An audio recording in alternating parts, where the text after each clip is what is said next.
Hello. Yes. All right. Good morning. Good afternoon. All right. Thank you for attending this virtual Inspiring Abilities Expo. My name is Dave. I'm a Fuse board member.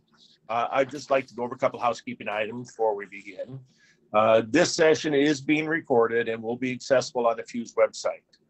So please consider this when asking questions, so that if you don't want everybody to hear your question, if you type it in the chat box, I will be monitoring the chat box. So please feel free to ask questions to that. I would ask that you remain muted unless you're asking a question. And I'm excited to welcome you to this morning's session on ADHD in adults and children, presented by Erin Moon-Walker. Erin is a special education advocate and a master's prepared therapist with experience in individual and group therapy with interest in anxiety and ADHD. So please help me welcome Erin. Erin, go right ahead. Thank you so much, Dave. I'm so happy to be talking again today. I love Fuse. I love their mission. I love what they do for us as parents. So like Dave said, I have some experience in therapy and special education advocacy. I'm also an adult with ADHD. I'm the parent of 2 kids with ADHD. And it's something I lived with all my life, but it was not discovered until I was 32 years old. So the last 5 years of my life have really been about going back and discovering supports that I could have used in school that would have benefited me, and applying some of that knowledge to helping my kids and helping to advocate for them as well. So I'm going to go ahead and share my screen now, hopefully.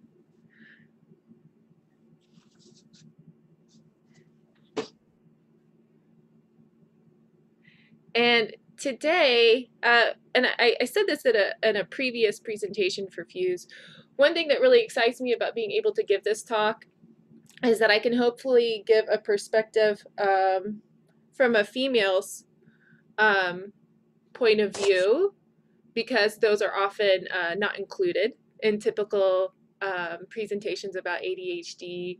Girls are underdiagnosed. Girls, I feel like their ADHD symptoms are less understood than boys, because it's so it's a disorder that so classically presents in males. So I just went ahead and copied the criteria from the Diagnostic and Statistical Manual of Mental Health Disorders, or the DSM-5. And what we see in here is there are really 2 main categories of ADHD symptoms.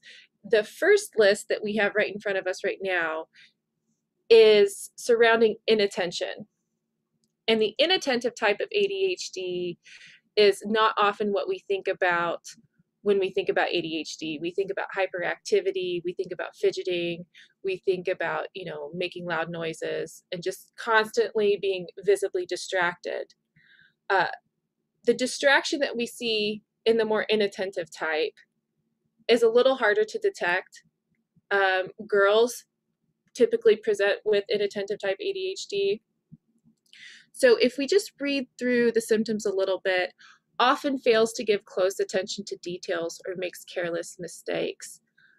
One thing that I tell people is that my mistakes are not careless, because I've grown up making mistakes and facing the consequences of my mistakes. I really, really care about doing good work, to the point where I now have anxiety disorders. So I think the term careless is really a poor choice of words in the DSM.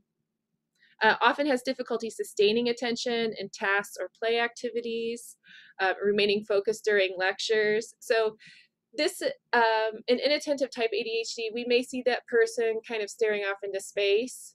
They may not be bouncing their leg throughout the lecture, trying to focus. We may just see them losing eye contact.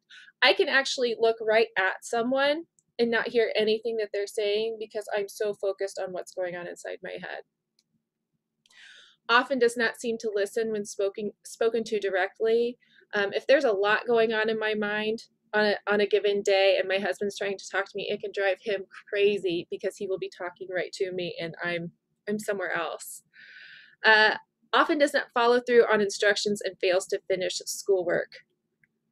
Unfinished projects are very much a facet of my adult life. I'm passionate, as you may have been able to tell from my background. I'm passionate about many different things, and my passions sometimes mean that I get distracted with a new passion before I follow through on a project from my previous passion. In kids, we see that maybe you'll tell them to clean up their room, and in the midst of doing that, now they're reading a book, or they're watching TV or playing a video game. Often has difficulty organizing tasks and activities. So this can apply also if you look further into that criterion. That can apply to mentally organizing our time and also physically organizing our space. So being able to keep track of our belongings, which is similar somewhat to the G criterion, a few steps down. Often loses things necessary for tasks and activities. For my kids, that's losing their textbooks, that's losing their writing utensils. For me, it's losing my phone and my wallet. I have left my phone, I've left my wallet, I've left my water bottle at the store. Probably about every 6 months to once a year. That has decreased as I've gotten older and I found additional ways to accommodate myself. I make sure I always take a purse with me or I have a jacket with pockets. And then I've kind of trained myself to put my belongings right back in my purse or right back in my pocket. Letter F, which we skipped, often avoids, dislikes, or is reluctant to engage in tasks that require sustained mental effort. I would like to emphasize this one because when this symptom shows up for us, especially around adults, people perceive us as willful. They perceive us as lazy because we have a difficult time really engaging in things that bore us. In fact, I would go as far as to say that doing boring things feels impossible for us. And I think it's really important that when we see a kid exhibiting this symptom, that we try to not judge them or label them with labels like stupid, lazy, careless, and really try to get to the root of what it is that they're experiencing in that given time. Letter H is often easily distracted by extraneous stimuli. So this stimuli, right, which could be outside of my head or inside of my head, tends to overpower whatever task is at hand. And I'm sure I don't even need to go too far into depth explaining this because you've probably seen this either in yourself or your own kids, where the texture of my sock while I'm doing my work may be much more powerful than the work at hand. And I have to take care of that sock before I can go back to, say, writing my essay. Is often forgetful in daily activities. This could be, and I'll talk about this a little later on when we talk about how to support people with ADHD. This could be, I think, very easily accommodated in adult life with things like to-do lists, apps, Google Calendar. The difficulty that I see, though, is once you find a tool, you also have to be trained to consistently use the tool.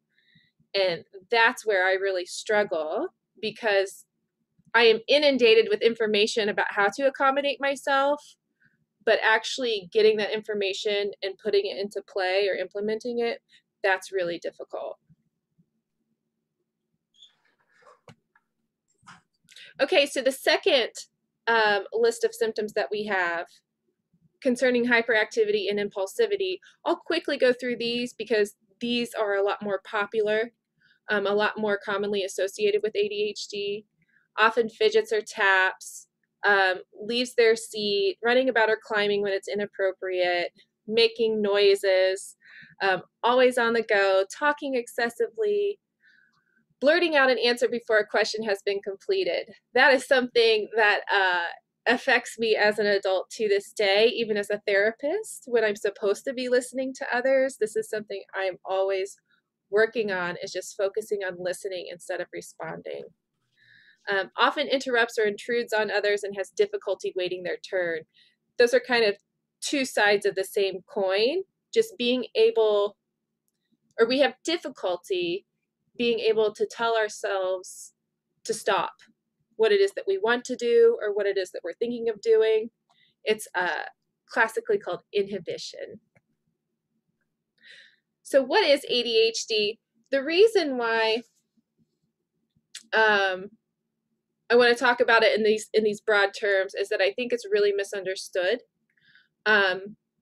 We do know that it's a neurodevelopmental disorder. It stands alone. So even though kind of the core of ADHD is executive dysfunction, there are other diagnoses that can also be associated with executive dysfunction, like autism, even anxiety disorders, Tourette's. But with ADHD, executive dysfunction is really the core. It takes up much of the disorder, and it stands alone as a diagnosis. ADHD is not about a lack of focus. It's about focusing on too many things. It's about multi-focus or even hyper-focus. Hyper-focus, for those of you who've not heard that term, is a really intense form of focusing, and it's usually associated with activities that we find very rewarding.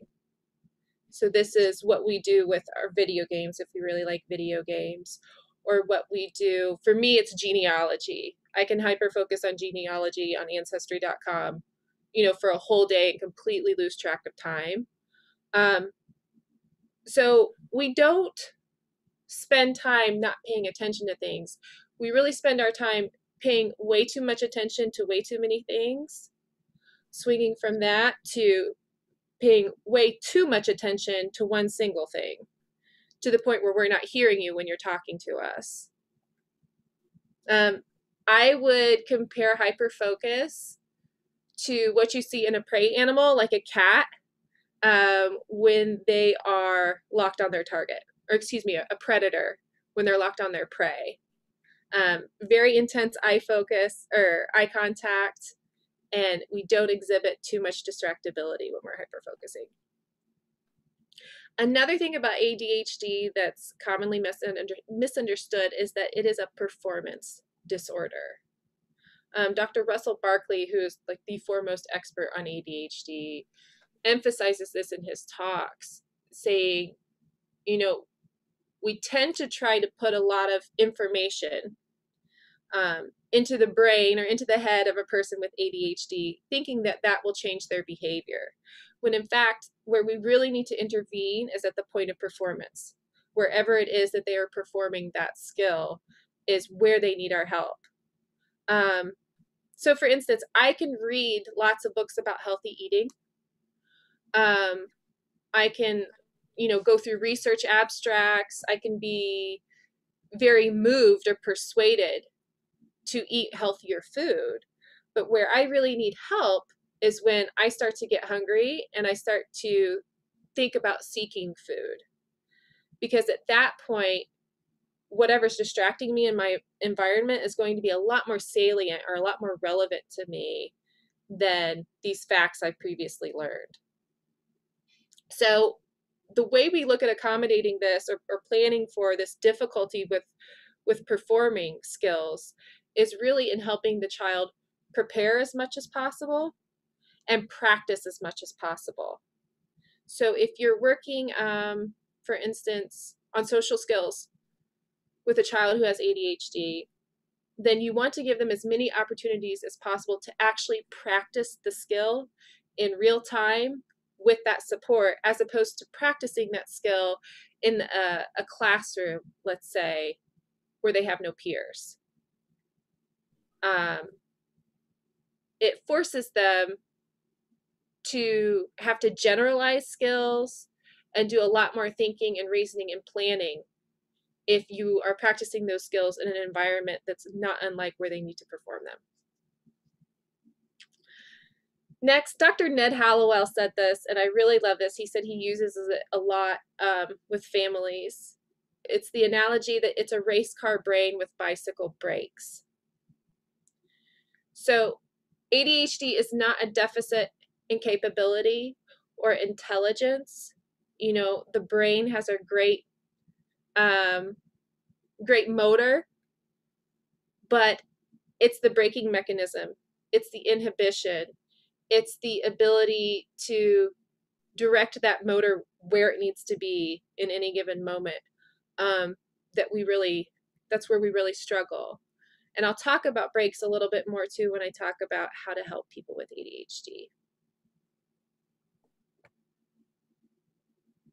So executive dysfunction, I talked a little bit about executive dysfunction a few moments ago. The categories of executive function vary depending on the article you're reading or the research that you're reading, the researcher you're talking to.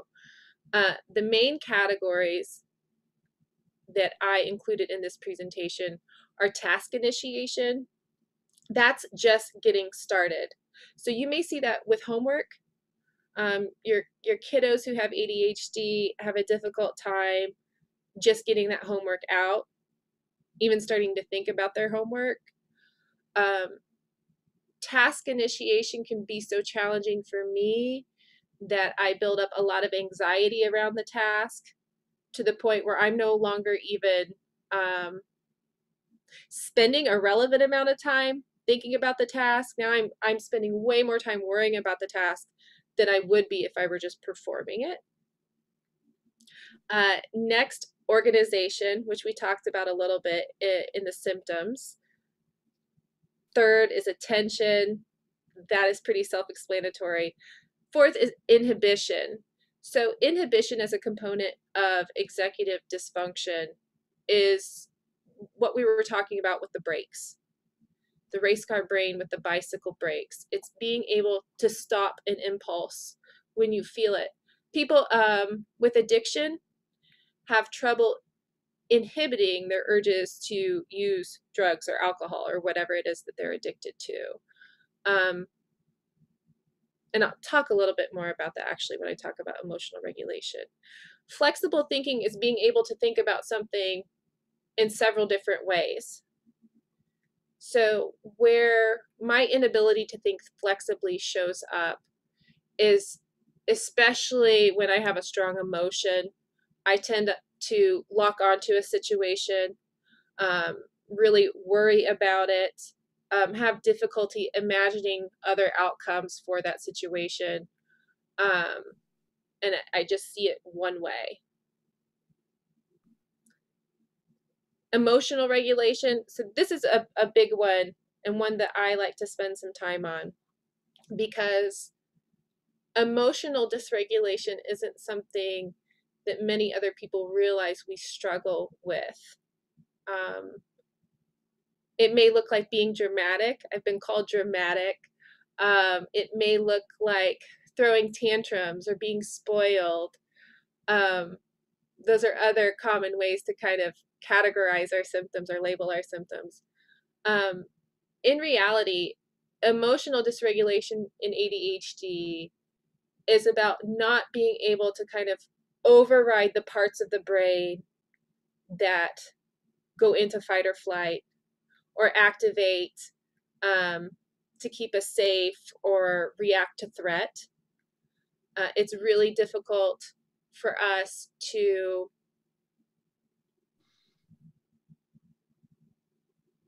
stop and plan how it is that we're going to express our emotions because those parts of the brain are so activated, those fight or flight centers. It's difficult for us to organize our thoughts around the emotions. And you may see that kids with ADHD have these really big explosive reactions sometimes, like they're throwing their video game controllers or they're swearing. That goes back to that inhibition of expression. So maybe we've got this really well-worn habit of responding that way when we're angry. It's going to take us a little bit longer to pump the brakes on that reaction and now shift to this new reaction of maybe saying, hey, I'm really angry about that, and setting down our video game remote control instead. Emotional regulation, um, too, is something that I think is very nicely addressed in a type of therapy called dialectical behavior therapy. Um, that is an intervention that teaches mindfulness, which we know is very helpful in treating ADHD. People who practice mindfulness and meditation regularly tend to have better developed frontal lobes. And frontal lobes are really the seat of our ability to have better executive function. Uh, our frontal lobe is where we get our ability to plan and organize and inhibit our other impulses. So if you decide to pursue therapy for your child who has ADHD or for yourself, I would definitely ask the therapist if they have a background in DBT, because that can be really helpful.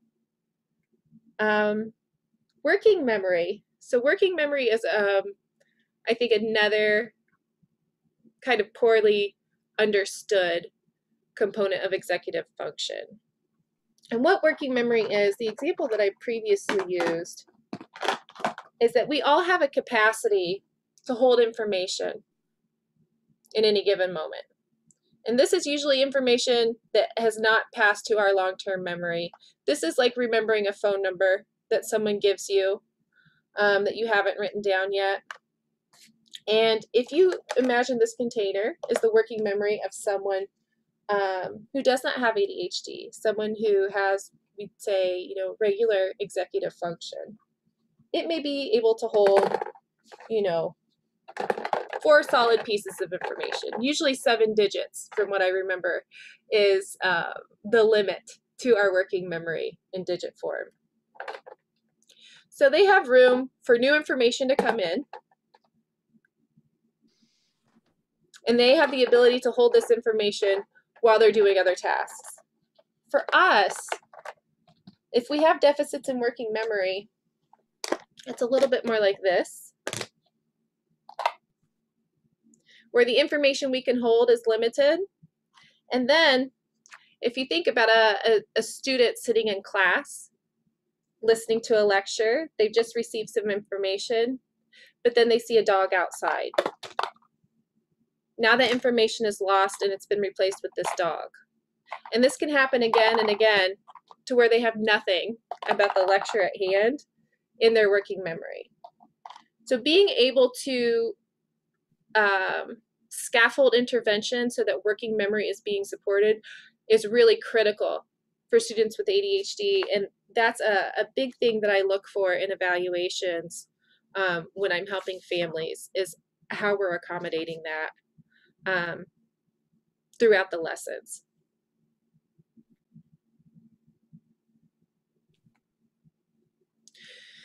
So next, the default mode network. We're going to get a little abstract for a minute here and talk about the default mode network in the brain. So we have 2 major networks in our awake brain, we'll say. And we have the task positive network, which activates when we are actively working on a task.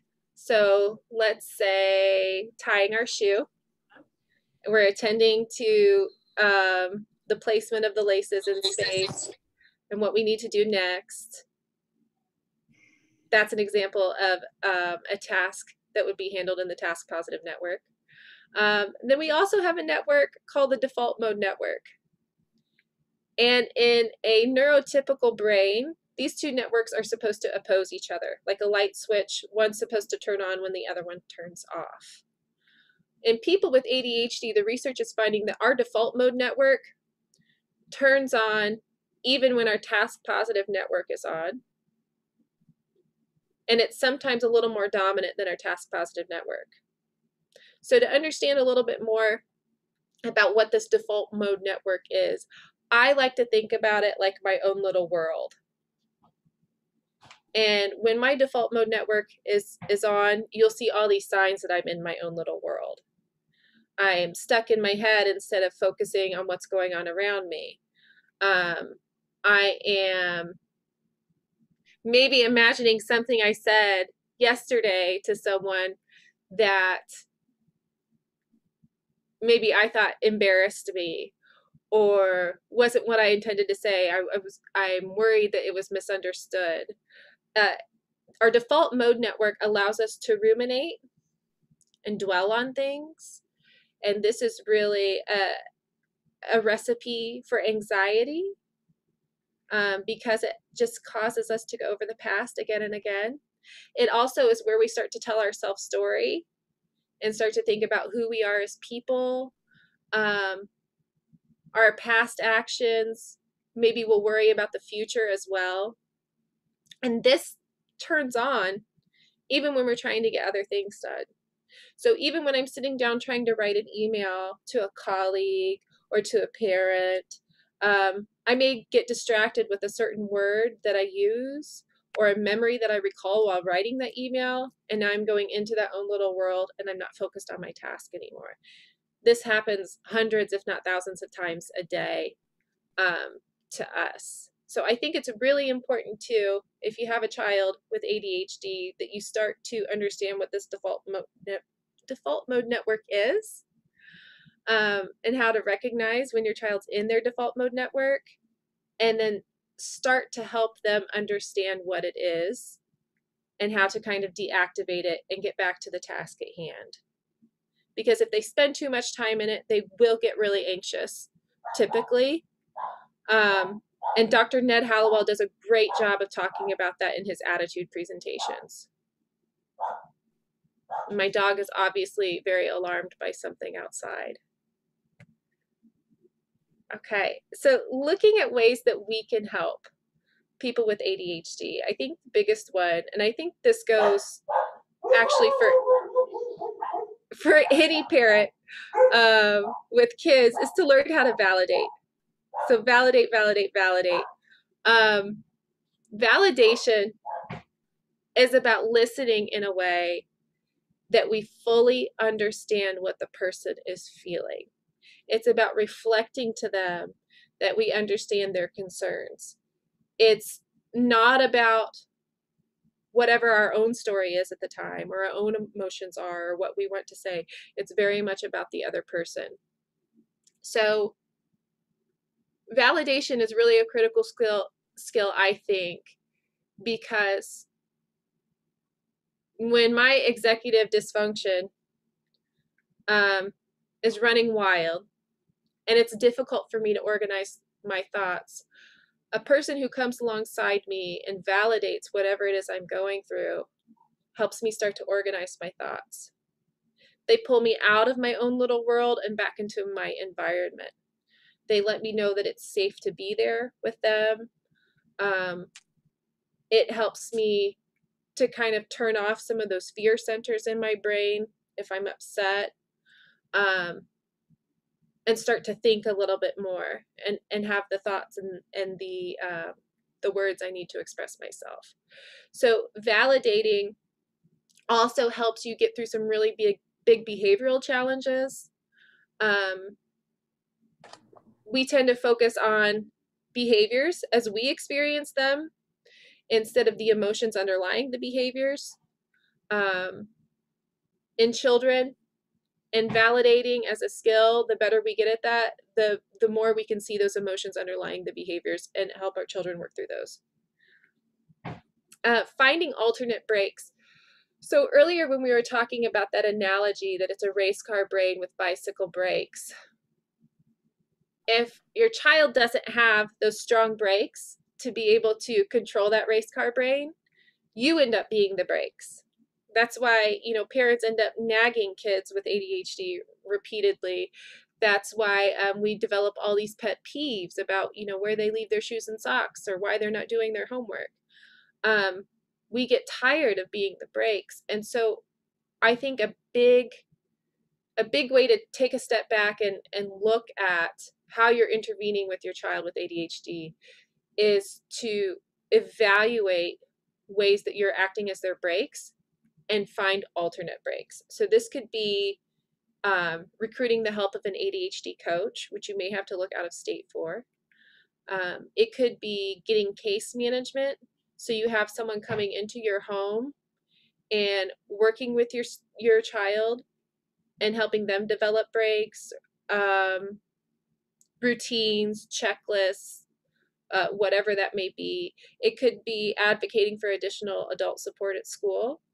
Um, for instance, my kids with homework, uh, in some cases, the teacher would expect me to sit down and organize my daughter's homework, go over what assignments, you know, she has to do, find all the materials for those assignments, and it becomes impossible to do from home when I may not understand half of the assignments. So it's really important in my family that my child has that accommodation at school for an adult to sit down with them, you know, every day, go over each assignment and make sure that they have the materials coming home from school, um, and provide that support. Uh, the third big thing is to not just teach us how to create checklists and to-do lists, but actually create outlines.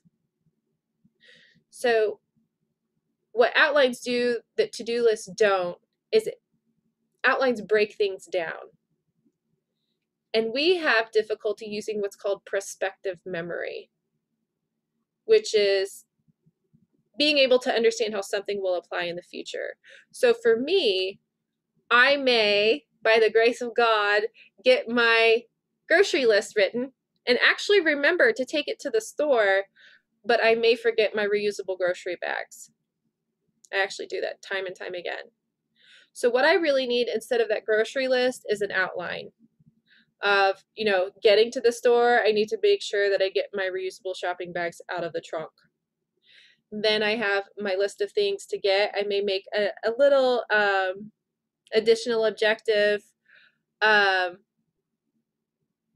to check out, I don't know, the nutritional label on the tomato juice that I'm getting. It's a really helpful skill to be able to create an outline because we need tasks broken down for us in so many different aspects of our lives. Not just in the day-to-day routines, but in things like projects. When I was talking earlier about getting that additional support at school, outlines are really, really effective on assignment lists as well, because it provides a scaffolding for the student to have things broken down further. And actually breaking tasks down into smaller, more manageable parts is, I think, an important accommodation in any student's IEP if they have ADHD or 504 plan. I left additional time for questions, but I also wanted to make a note. For those of you who see your students really struggling with, or your children really struggling with emotional regulation, I think it's important to learn about something called rejection sensitive failure dysphoria or rejection sensitive dysphoria. This is kind of a new thing that is not recognized by the DSM. It's not recognized by a lot of therapists yet, but it's beginning to pick up some steam. And that is, people with ADHD tend to be very sensitive to criticism.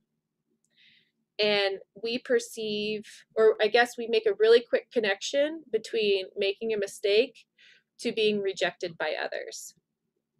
So if I make a mistake in front of others, this may lead me into this full on shutdown, emotional shutdown, kind of like a mini depression. about the mistake that I made, because in my body and in my mind, I feel like I'm about to lose connection socially, whether it's, you know, my boss will reject me, my coworkers will reject me, you know, or maybe my husband's going to be mad at me. I begin to fear all these scenarios just automatically to the point where it wrecks my mood for a few days at a time. It's important to learn about this because it can look a little bit like bipolar disorder, um, but it's typically shorter in duration, and you definitely won't see some of the additional extremes. But it's important for your differential diagnosis if you seek mental health treatment to really understand what that rejection sensitive dysphoria might look like for your child. So that being said, I'd be happy to take any questions if there are questions, or even get to know some of you who may be listening. If anyone would like to jump in, feel free to do so. If not, Erin, maybe you could leave some information on how they might contact you. Sure. So I will start putting up that information. Let me see. I think I could put it in the chat. And if you can't see the chat, just let me know.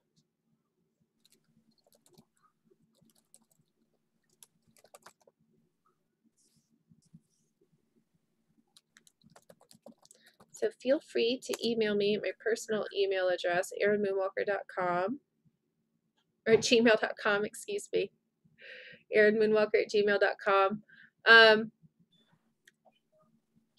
Anybody listening, are you having difficulty getting an IEP for your student with ADHD?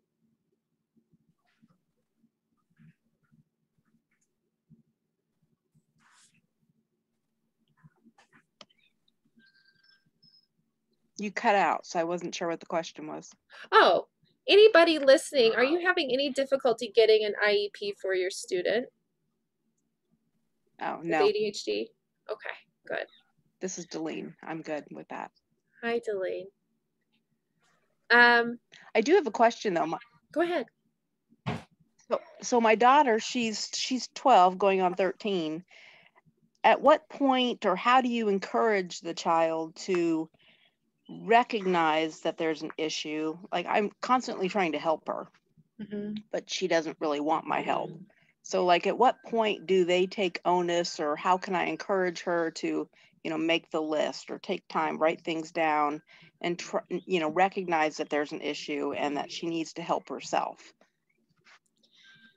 So that's a big deal. That's a real thing, in that we really need the structure, but we don't like other people giving it to us, especially our parents. And to this day, my mom will sometimes stand at the door as I'm leaving and say, "Did you get your water bottle? Did you get your keys?"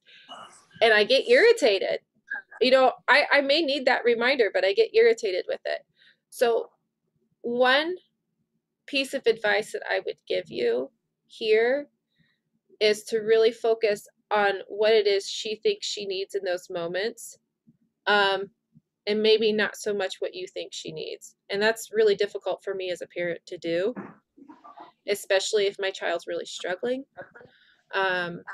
Like with homework, it's really easy for me to come in and tell my younger daughter, okay, this is what you need to do to get this assignment done. Because I know how my ADHD works. I know how hers works. I have the advice. I know it's good advice, but she's just not ready for it at that moment.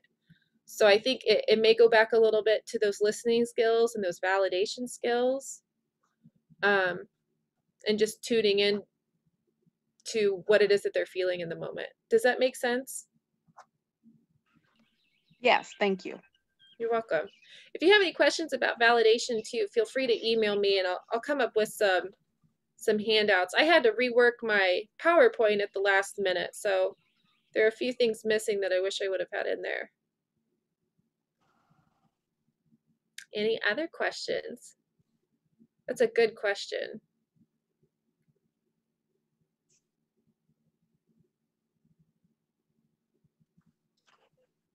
No. Well, in that case, Erin, thank you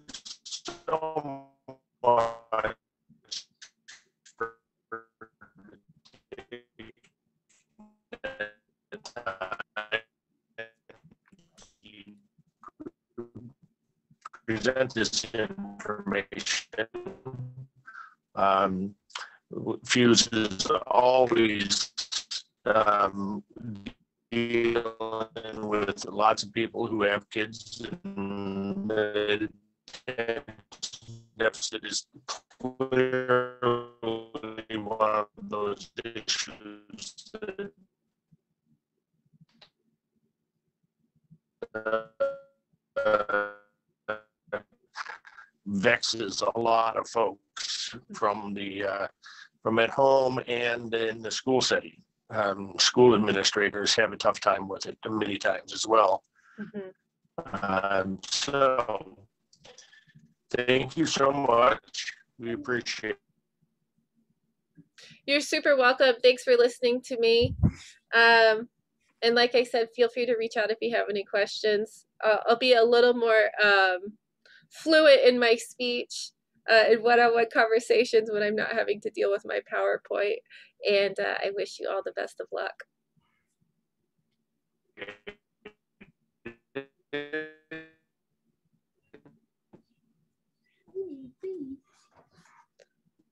This session. Tell your friends, and to close with, Erin. What's that? I'm sorry. It cut out a little bit. I didn't quite. I heard tell your friends. Anything to close with? I think he asked if you had anything to close with, Erin. Oh, anything to close with? I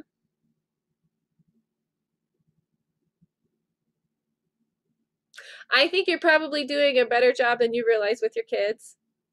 And I think we all tend to be hard on ourselves and focus too much on what we could be improving instead of all the good things that we're already doing. And that's what I would close with.